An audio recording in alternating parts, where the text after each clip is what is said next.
estudantes do 9º ano, nesse vídeo vamos falar sobre o processo que conduziu à República, o avanço do republicanismo. Vamos ver como é que vai ocorrer a transformação política dentro do Brasil de uma monarquia para uma república. Bom, eu sou a professora Bárbara Furquim e vou acompanhar vocês. Seguinte, né, a gente vai ver, principalmente, pensar qual é a diferença entre uma monarquia e uma república. Desde 1822, com o processo de independência, o Brasil passou a ser chamado de Brasil Império. Mas esse Brasil Império, ele na verdade se constituía como uma monarquia onde primeiro estava Dom Pedro I no poder.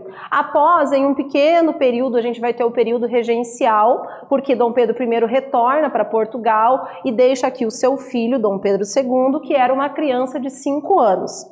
Com um determinado tempo, através do chamado golpe da maioridade, Dom Pedro II ele vai assumir o chamado Segundo Reinado, onde até 1889 vai ser então o Brasil uma monarquia. O que se constitui uma monarquia? É um governo em que geralmente o rei recebe o cargo como herança e governa por toda a vida. Então existe toda uma questão hereditária que é passada, né, o governo.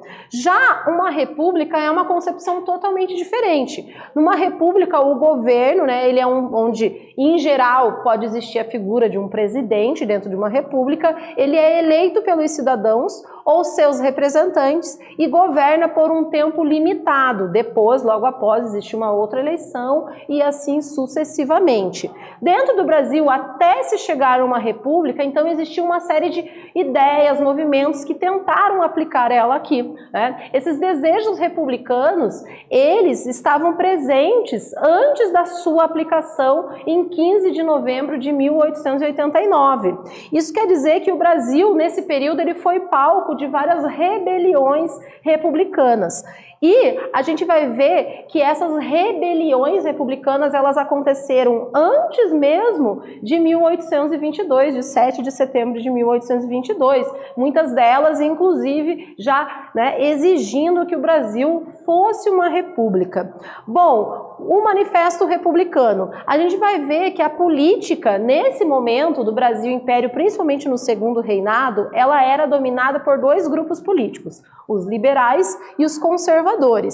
E nós vamos ver que dentro dessa disputa política vai surgir um outro grupo, né? Os fazendeiros do Oeste Paulista e profissionais liberais, que eram advogados, médicos, professores, engenheiros, jornalistas. E esses caras, eles vão, em 1870, lançarem o chamado Manifesto Republicano, que defendia a ideia do federalismo, ou seja, a ideia de que as províncias se tornassem autônomas aqui no Brasil e de uma república, ou seja, que a monarquia acabasse no Brasil. Bom, esse manifesto republicano, ele dizia o seguinte: somos da América e queremos ser americanos. Inclusive é ele quem vai acabar dando impulso à criação, no ano de 1873, ao chamado Partido Republicano Paulista, o PRP, né?